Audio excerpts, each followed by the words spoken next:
어머님들 사이에서 많이 이용하시는 그런 온라인 커뮤니티, 제 진료실, 그리고 그냥 일반 이제 분들 만나시다 보면 우리 아이가 그냥 느리다는 거예요. 그래서 뭐가 어떻게 느립니까? 라고 이제 구체화시키기 시작하면 안 느린 아이들이 대부분이에요. 단순하게 그냥 언어가 지연돼 있거나 발달이 지연돼 있는 아이들 중에는 사실은 조금만 환경적인 자극, 엄마가 많이 놀아주고 다양한 경험을 시켜주면 아이가 어떤 시기에 어느 시점에서 정상 발달 궤도로 돌아오는 그런 아이들을 단순 발달 지연, 그걸 발달 지연이라고 그냥 부르고요. 적어도 자폐 스펙트럼 장애와 지적 장애는 발달 장애라고 불리우는 그런 아이들이기 때문에 조금 부모님들께서 조기에 발견하셔서 치료를 하시는 게 좋다. 그런 발달 장애는 어떻게 우리가 구별을 하냐? 단순 발달 지연인지 발달 장애인지를 어떻게 구별할 수 있을까에 대한 이야기는 사실은 발달 장애는 모든 발달의 중요한 이정표들이 다 늦어져 있습니다. 1년이 지나도 2년이 지나도 정상 궤도로 발달이 진입하지 않는 경우, 그런 경우는 이제 발달 장애라고 불리우는 것이죠.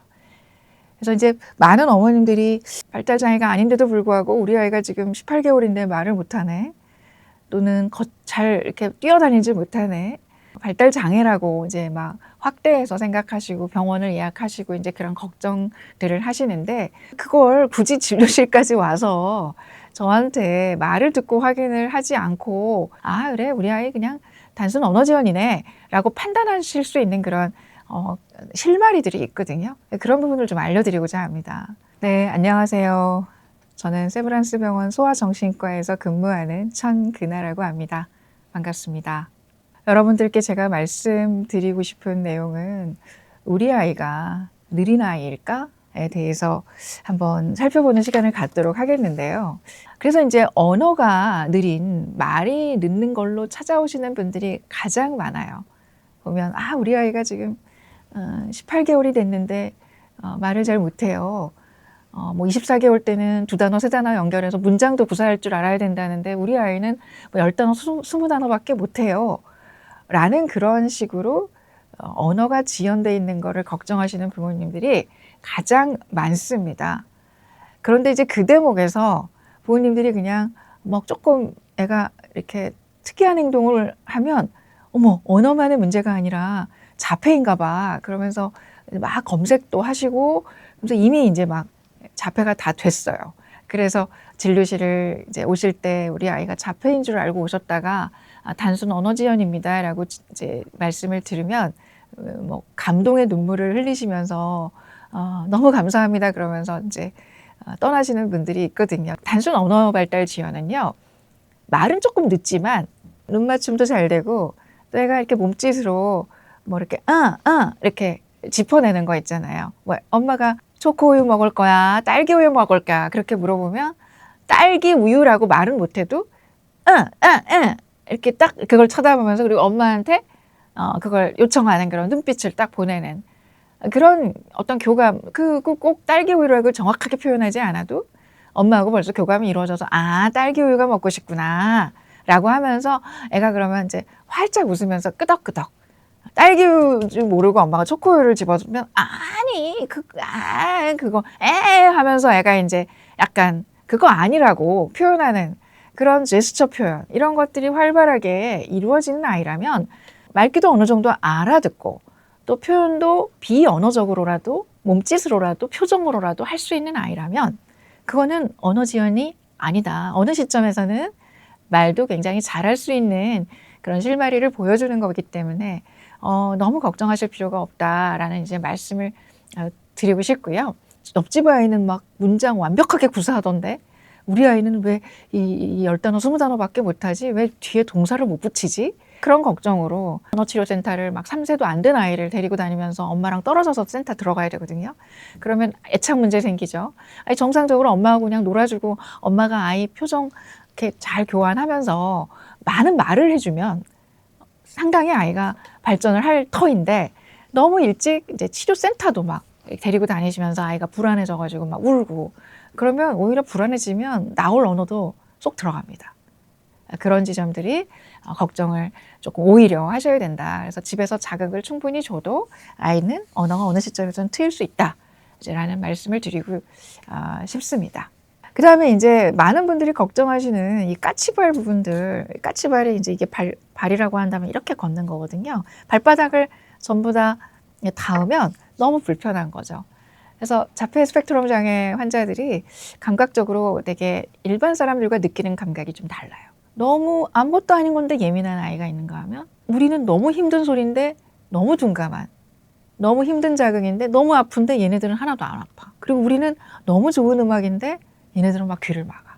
생활소음인데도 그냥 백색소음인데도. 이제 그런 경우가 바로 자폐 스펙트럼 장애 아이들이 많이 보이는 감각적 이상 이제 증상인데 이 이유가 대체로 전정 감각이라든지 어떤 촉감이라든지 또는 어떤 여러 가지 오감 부분에서 일반적인 아이들과 회로가 다르기 때문에 이것도 다 사회성 회로, 감각 회로하고 관련이 있다라고 알려져 있습니다. 엄마들이 까치발만 걸으면 까치발이라는 것이 자폐 진단 기준 항목에 있다. 그래서 다 자폐인 줄 알고 막 굉장히 걱정들을 많이 하시고 까치발 질문들을 진짜 진료실에서 많이들 하시는데요. 사실은 까치발이 만 3세 보통 이제 이전에는 자폐 스펙트럼 장애라고 하더라도 없어지기도 하고 까치발은 그렇게 진단 기준에서 많이 중요한 부분이 아닙니다. 그리고 심지어 까치발을 걷지 않는 자폐도 많아요. 자폐가 아닌데도 까치발을 걷는 경우도 있습니다. 자폐 스펙트럼 장애 진단 기준에 다른 건 하나도 부합되지 않는데 까치발을 걷는 아이들도 있어요. 그런 경우에는 보통 이제 만 3세 이후에 저절로 없어지거든요. 그런데도 불구하고 까치발을 계속 걷는다. 그런 경우에는 오히려 신경과 질환이라든지 근골격계 질환, 그래서 물리적인 어떤 치료를 좀 받아야 되는 그런 이제 경우일 수도 있으니 제가 신경과나 재활의학과나 또는 여러 가지 정형외과나 그런 데서 좀 검사를 받아보시면 어떠냐라고 하고요. 우리 어머님들 너무나 유식하셔가지고 이미 저 만나러 오기 전에 정형외과도 들려봤다 그러고 재활의학과에서 이미 다 검사도 해보신 분들도 많아요. 그런데 거기서 이상 없다고 이제 들었대요. 그러면 사실 걱정 없는 거라고 생각하시면 됩니다. 다음은 이제 사회성 영역을 좀 말씀을 드리고 싶은데요. 사실 부모님들이 우리 아이가 사회성에 좀 문제가 있네 라고 의심하는 순간들이 예전에는 한 만 3세 넘어서였어요. 어린이집 가서. 근데 요새는요 너무들 빨리 캐치해요. 하도 이제 많은 정보들이 인터넷상에 올라와 있으니까 뭐 100일 때부터 아이 이렇게 안아줬을 때 엄마 눈 안 보면 사회적 미소 없으면 문제라더라. 뭐 그런 이야기들이 있고 저도 많이 이야기를 하거든요. 조기 발견이 중요하기 때문에.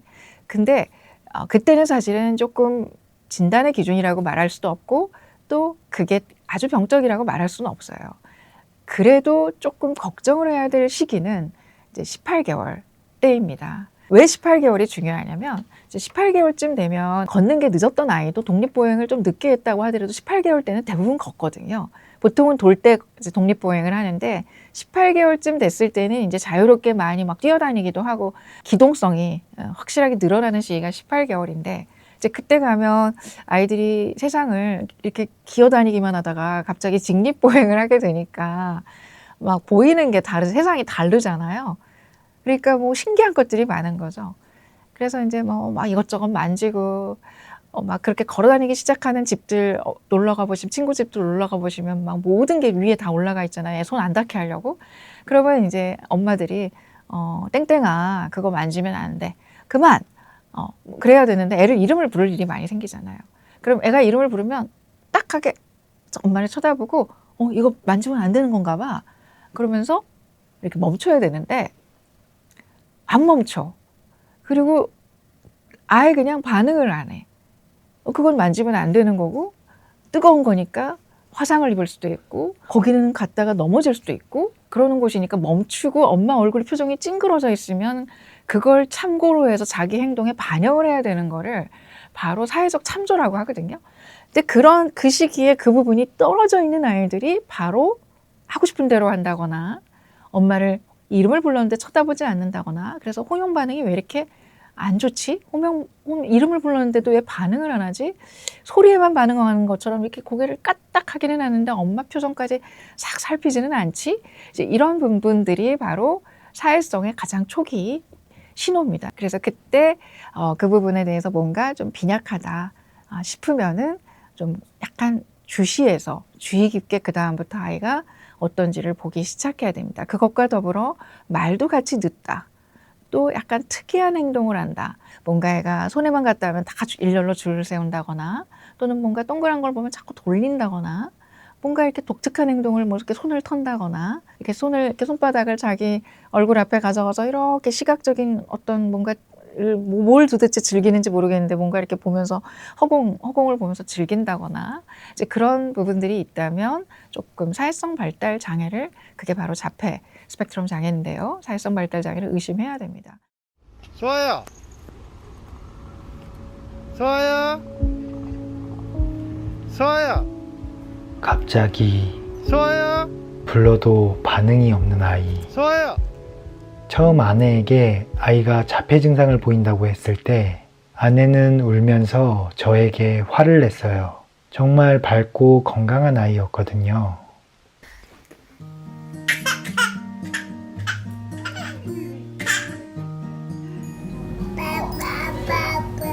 아빠, 엄마를 잘 말했고 말을 생각보다 일찍 하기 시작했어요.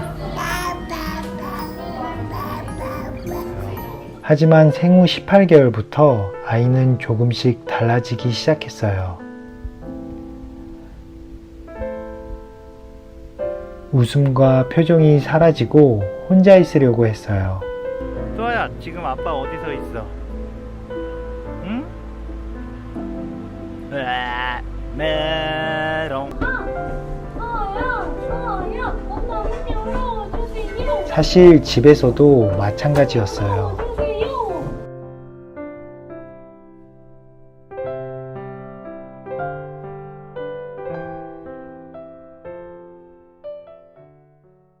근데 이제 이 대목에서 많은 부모님들이 우리 아이가 너무 눈치를 많이 보고 낯선 사람만 오면 엄마 뒤로 숨는다는 거죠.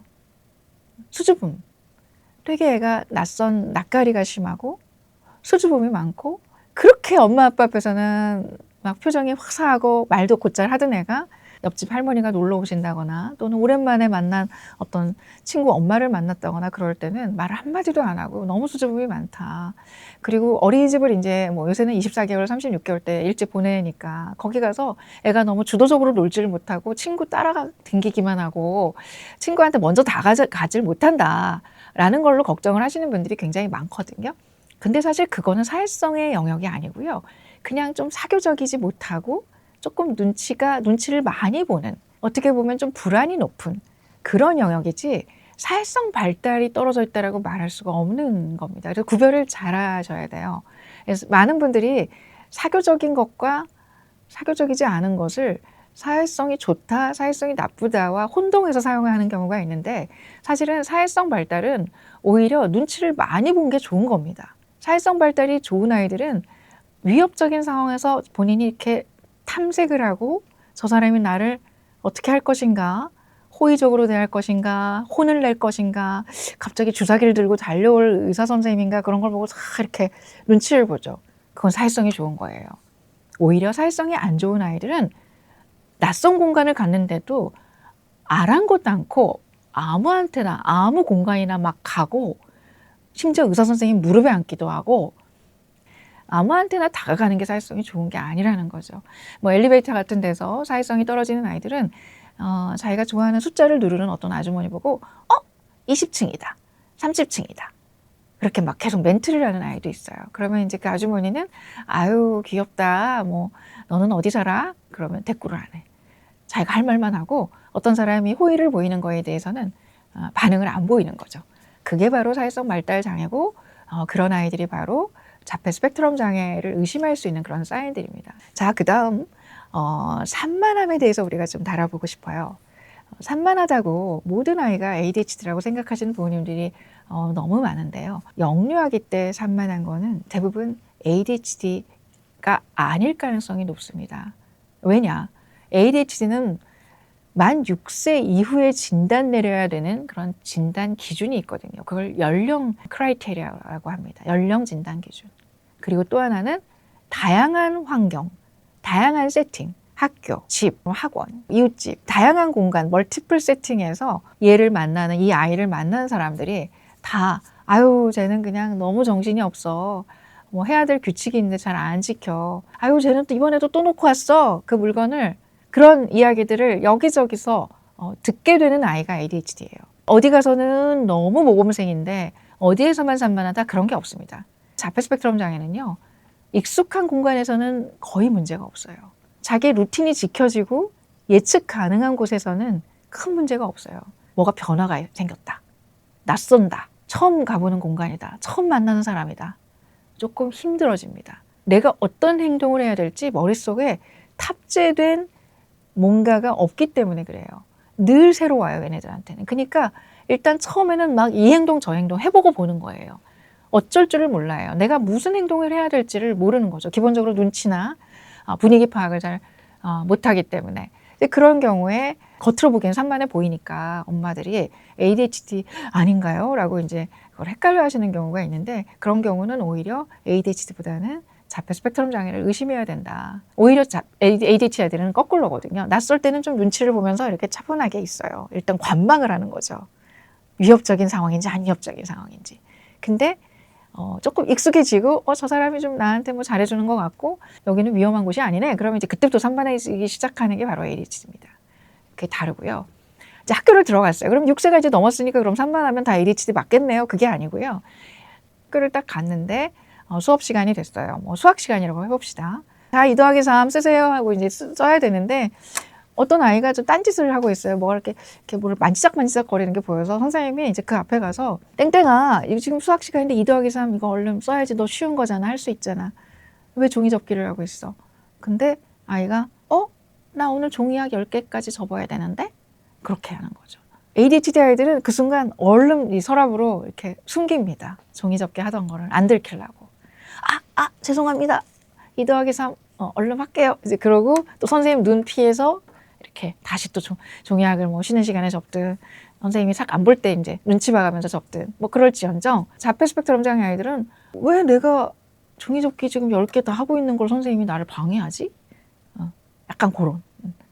내가 왜 수학 시간에 수학 공부를 해야 되고 선생님 말을 들어야 하는지에 대한 그런 사회적 명제가 입력이 안 돼 있어요. 사회적 통념적 규칙을 알려주는 그 사람한테 오히려 어이가 없다는 듯이 쳐다보는 이제 그 어떤 지점이 바로 자폐 스펙트럼 장애와 ADHD의 감별 포인트다. 이제 좀 약간 단정적으로 예를 든 것 같긴 하지만 그런 아이들이 이제 꽤 있는데 그걸 ADHD인 줄만 알고 말을 안 듣고 지시에 따르지 않음이라는 그 항목만 보고 체크해서 ADHD인 줄만 알고 그동안 ADHD 약을 먹이고 있었다라고 이제 후회하시는 분들이 은근히 진료실에는 많이 있습니다. 이런 부분을 잘 부모님들이 좀 알아서 구별을 하시라고 제가 이런 이야기들을 좀 여기저기서 많이 하고 있는 편입니다.